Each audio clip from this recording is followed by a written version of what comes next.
చూపిస్తా మేరు తమాషా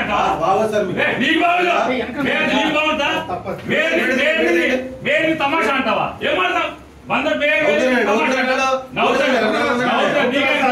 ఏమంటే అవుతాడా చట్టం అంటే అవుతాడా వెయ్యలేదా ఇష్టం చట్టం మీ చేతిలో తీసుకుంటారా రోజు స్టేషన్ వస్తాడా రావట్లేదు అరెస్ట్ చేస్తారా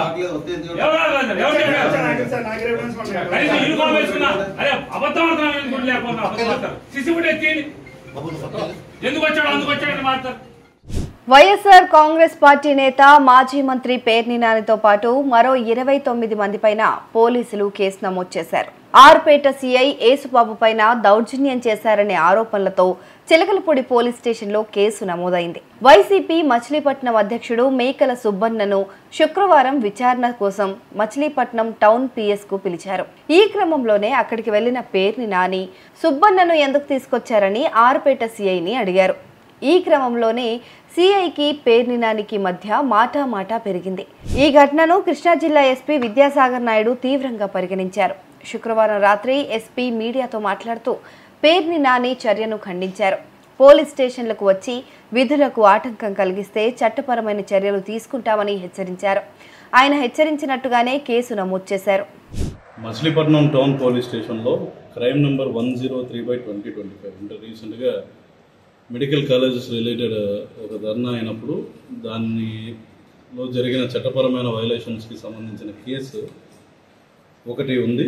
దాంట్లో భాగంగా దాంట్లో A8 మేకల వెంకట సుధాకర్ అలియాస్ సుబ్బన్న అన్న అతన్ని పోలీస్ స్టేషన్ పిలిపించడం జరిగింది. ఇంత ముందర అతనికి అర్నేష్ కుమార్ జడ్జిమెంట్ని ఫాలో అవుతూ 41A CRPC దాని కరస్పాండింగ్ సెక్షన్ ఆఫ్ BNSS కింద నోటీస్ ఇష్యూ చేయడం జరిగింది.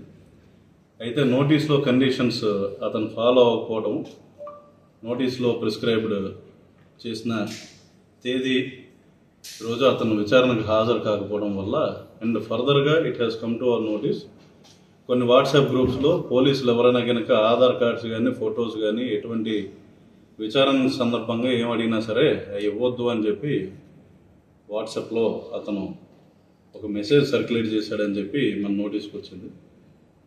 దీంట్లో మేము గమనించింది ఏంటంటే ఫస్ట్ విచారణకు సహకరించకపోవడం, దానికి తోడు చుట్టుపక్కల వేరే వాళ్ళను కూడా విచారణకి సహకరించొద్దు అని చెప్పడం అనేది మా దృష్టికి వచ్చింది.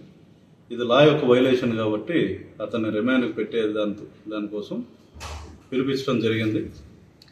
దీంట్లో భాగంగా అతను పోలీస్ స్టేషన్లో ఉన్నప్పుడు ఈరోజు మధ్యాహ్నం ఒక గ్రూప్ మన మాజీ మంత్రి గారు మరియు కొంతమంది గ్రూప్ కలిసి పోలీస్ స్టేషన్కి రావడం, దాంట్లో భాగంగా మా మచిలీపట్నం టౌన్ పిఎస్లో ఆర్పేట సిఐ గారు ఉన్నారు. అక్కడ వారి మీద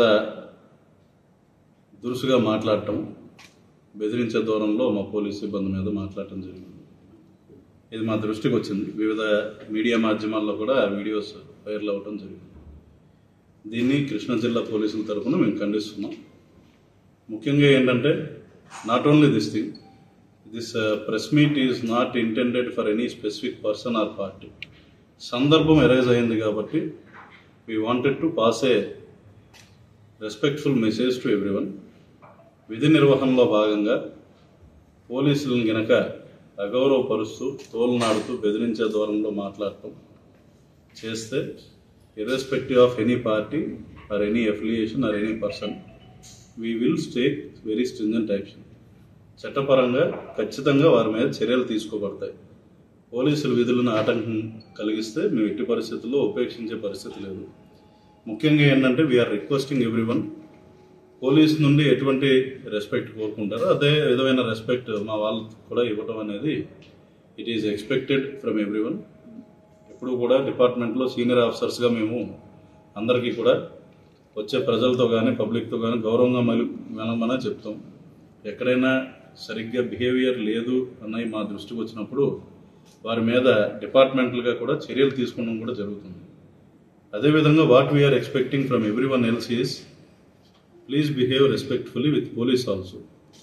మా విధులకు ఆటంకం కలిగిస్తూ స్టేషన్కి వచ్చి దౌర్జన్యం చేసి ఈ విధంగా ఎక్కువ మందిని తీసుకొచ్చి గొడవ చేసే విధంగా SHO ఛాంబర్లోకి వెళ్ళిపోయి వదలాలి అని చెప్పి ఇన్సిస్ట్ చేయడం అనేది సరైన పద్ధతి కాదని చెప్పి భావిస్తున్నాం.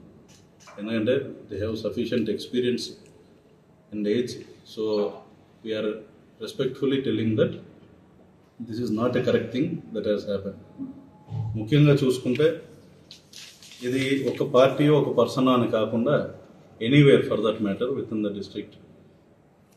స్టేషన్స్లోకి వచ్చినప్పుడు ఎవరినైనా విధి నిర్వహణలో భాగంగా యాజ్ పర్ ప్రొసీజర్ తీసుకొచ్చినప్పుడు ఈ విధంగా వాళ్ళని బలవంతంగా విడిపించుకుని పోవాలనే ఉద్దేశంతో కానీ, లేదంటే స్టేషన్కి వచ్చి వదలకపోతే ఇలా చేస్తాం అలా చేస్తాం తర్వాత ఈ పరిణామం ఉంటుంది అది ఉంటుంది ఇది ఉంటుంది అని బెదిరిస్తే వాటికి భయపడే పరిస్థితుల్లో పోలీస్ డిపార్ట్మెంట్ అయితే లేదు. కంపల్సరీ ఆ విధంగా ఎవరైనా స్టేషన్కి వచ్చి మా వాళ్ళ మీద గొడవ పెట్టుకున్న దానికి కూడా మళ్ళీ చట్టపరమైన చర్య అనేది ఒకటి ఫాలో అప్ అనేది ఉంటుంది ఖచ్చితంగా. కాబట్టి దయచేసి it is humbly requested to everyone that please be respectful towards our police staff also. We will try our best to be as respectful as possible. Perni Nani ఆధ్వర్యంలో వైసీపీ నేతలు మెడికల్ కాలేజ్ వద్ద ఇటీవల నిరసన చేపట్టారు. కాలేజీలో పరీక్షలు జరుగుతున్నాయని, నిరసన తెలిపేందుకు అనుమతి లేదని పోలీసులు చెప్పినా వినలేదు. వాగ్వాదానికి దిగి లాఠీలు లాక్కున్నారు. ఈ ఘటనలో 400 మంది పైన పోలీసులు కేసు నమోదు చేసి 41A నోటీసులు ఇచ్చారు. పోలీస్ స్టేషన్ కు విచారణకు రావాలని పోలీసులు వారికి నోటీసులు జారీ చేశారు. తాము చెప్పే వరకు పోలీసుల వద్దకు ఎవరూ వెళ్లొద్దంటూ వైసీపీ మచిలీపట్నం అధ్యక్షుడు మేకల సుబ్బన్న వాట్సాప్ గ్రూప్లో మెసేజ్ పెట్టినట్లు పోలీసులు చెప్తున్నారు. అందుకనే సుబ్బన్నను శుక్రవారం ఉదయం అదుపులోకి తీసుకున్నామని వెల్లడించారు. ఈ విషయం తెలిసి పేర్ని నాని వైసీపీ కార్యకర్తలతో కలిసి మచిలీపట్నం టౌన్ పోలీస్ స్టేషన్ కు చేరుకున్నారని, నేరుగా సీఐ గదిలోకి వెళ్లి బెదిరింపులకు దిగారని ఆరోపిస్తున్నారు. పలువురు వైసీపీ నేతలు కూడా పోలీసులను అవహేళన చేస్తూ మాట్లాడారని, అలా మాట్లాడడం సరికాదని సీఐ యేసుబాబు అనడంతో పేర్ని నాని రెచ్చిపోయారని చెప్తున్నారు. బెదిరింపులకు పాల్పడడంతో కేసు నమోదు చేసినట్లు చెప్తున్నారు.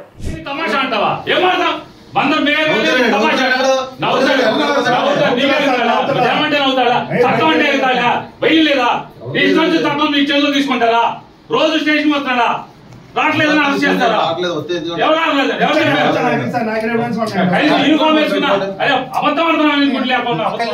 అయితే పేర్ని నాని వాదన మరోలా ఉంది. దౌర్జన్యం చేయడానికో సుబ్బన్నను విడిచిపెట్టమని అడగడానికో తాను పోలీస్ స్టేషన్ కు వెళ్లలేదని నాని అంటున్నారు. సుబ్బన్న ఇంట్లో పెళ్లి ఉందని, ఆయన్ని ఉదయం నుంచి పోలీస్ స్టేషన్ లో కూర్చోబెట్టారని, ఆయన భార్య ఫోన్ చేయడంతో విషయం తెలుసుకుందామని తాను పోలీస్ స్టేషన్ కు వెళ్లానని చెప్తున్నారు. మేయర్ భర్తను తమాషాలు చేస్తున్నారా అని అనడంతో తాను అభ్యంతరం చెప్పానని, తనను కావాలనే సీఐ రెచ్చగొట్టారని నాని వెల్లడించారు. సీఐ చెప్పిన మాటలు విని ఎస్పీ అలా మాట్లాడారని, తాను పోలీస్ స్టేషన్ కు వెళ్లి రౌడీజం చేయలేదని స్పష్టం చేశారు. తనపైన కేసు నమోదు చేస్తే కోర్టులో తేల్చుకుంటానని తెలిపారు. రిమాండ్కు పెట్టమనే నేను అడిగాను, అది కూడా స్మూత్గానే అడిగాను. వాళ్ళు పెడుతున్నామన్నారు, తొందరగా పెట్టండి, రేపు పెళ్ళి అని చెప్పాం. ఎప్పుడైతే చిటికెన్ మేయర్ గారి భర్తని చిటికెన్ నాగేశ్వరరావు అనే ఆయన్ని తమాషాలు చేయబాకని విలేకరుల సమక్షంలో, మా అందరి సమక్షంలో ఇతను తోలనాడాడు కాబట్టి నేను తిరగబట్టం అంటే నేను దాడి చేయాల, కుర్చీలో కూర్చునే ఉన్నా, రెచ్చగొడతాక లేచి నుంచుని నన్ను రెచ్చగొట్టినాడు. అయినా నేనేం కుర్చీలో కూర్చునే మాట్లాడా. ఇది నువ్వు అంటావా ఎట్లా అంటావనే మాట్లాడాను. నన్నేం ఉరేయలేమన్నాడు. నువ్వు సుబ్బన్న ఉరేస్తావేంటి, నువ్వు సుబ్బన్న ఉరేయలేవని చెప్పాను. అతను ఐపిచ్లో మాట్లాడాడు, నేను ఐపిచ్లోనే మాట్లాడాను. మేము ప్రజా జీవితంలో 25 ఏళ్ళ నుంచి ఉన్నాం. ఎస్పీ గారు కావంటే ఇప్పుడున్న గుంటూరు ఐజీ గారు ఇక్కడ ఎస్పీ చేశారు. అన్నిసార్లు కంప్లైంట్లకు వెళ్ళాం, గ్రీవెన్స్లకు వెళ్ళాం. ఎప్పుడన్నా మీకు కలబడితే అడగండి, పేరు నాని పోలీసుల మీద దాడులు చేసేవాడా, స్టేషన్కి వచ్చి ముద్దాయిలను వదలమంటాడా అడగండి. 100 మంది ఆఫీసర్లు ఉన్నారు, ఇక్కడ డిఎస్పీలు చేసిన వాళ్ళు ఉన్నారు. మేము అపోజిషన్లో ఉన్నప్పుడు చేశారు, రూలింగ్లో ఉన్నప్పుడు చేశారు. చట్టం తెలిసిన వాడిని, విచక్షణ తెలిసిన వాడిని నేను కేసు నా మీద ఇప్పుడు పోవడానికి కేసులు ఉన్నాయి, రాష్ట్రంలో చాలా చోట్ల కూడా ఉన్నాయి. నేనేం నేరం చేయలే, నాకేం తప్పుడు వ్యాపారాలు లేవు, నేను బ్యాడ్ క్యారెక్టర్ కాదు, నేనేం కూనీలు చేయను, మర్డర్లు చేయను, రౌడీజం చేయను. అవమానిస్తే తిరగబడతాను. మీ వాళ్ళు ఉద్దేశపూర్వకంగా కావాలని రిజర్వ్ ఎస్ఐ గారి చేతిలో ఫోన్ పెట్టాడు, వస్తా ఆయన మీడియాని తెచ్చుకున్నాడు, మాట్లాడాడు, రెచ్చగొట్టేట్టు మాట్లాడాడు. ఆయన లేడు. మేము వెళ్ళిన నేను ఎస్ఐ ప్రభాకర్ గారు, సుబ్బన్న ముగ్గురు వెళ్ళాం స్టేషన్లోకి. ఈ చిల్లబుడి స్టేషన్ నుంచి ముగ్గురు నడుచుకుంటాను వెళ్ళాం, మాట్లాడుకుంటా. అంటే మీరు చర్యలు తీసుకుంటే తప్పి మీ వాళ్ళు మీ వాళ్ళు చాడీలని చర్యలు తీసుకోండి. వాళ్ళు చెప్పిందే మీరు నిజం నమ్మండి, తప్పేం లేదు. కాకపోతే వాస్తవాలు ఏంటో తెలుసుకోండి. నేనైతే సుబ్బన్ని మరొకసారి చెప్తాను, సుబ్బన్ని విడిచిపెట్టమని అడగలేదు, నేను తీసుకెళ్తానని అడగలేదు. ఇది అసత్యం. తొందరగా రిమాండ్కి పెట్టండి, రేపు పెళ్ళి ఉంది, పీటల మీద ఇట్లనే కూర్చోవాలి అని మాత్రం నేను గట్టిగా మాట్లాడాను, చెప్పాను. చెప్తే వాళ్ళు సరే పెట్టేస్తాం రిమాండ్కి అన్నారు. అంతకుమించి ఎప్పుడైతే మా మేయర్ గారి భర్తని అతను మాట జారాడో అక్కడి నుంచి మాత్రం కావాలని రెచ్చగొట్టినట్టున్నాడు, కావాలని మాట్లాడినట్టున్నాడు. మీరు యాక్షన్ అంటే యాక్షన్ తీసుకోండి, వాస్తవాలను మాత్రం చూసుకోండి. నా మీద చర్యలు తీసుకుంటా అని చెప్పారని చెప్తాను. నేను కూడా అన్నాను. కేసు కడితే ఏం చేస్తాం, అరెస్ట్ అవుతాం, లోపలికి వెళ్తాం, వీళ్ళు తీసుకొస్తాం. దాని గురించి న్యాయరక్షణకి వెళ్తాం కదా. అయితే మరొకసారి చెప్తున్నా, ఒక మంచి ఆఫీసర్గా, కొత్త అంటే యంగ్ IPS ఆఫీసర్గా కింద వాళ్ళ అసత్యాలను మీరు నమ్మి మాట్లాడినట్టు నాకు అనిపించింది కాబట్టి నేను చెప్తున్నాను.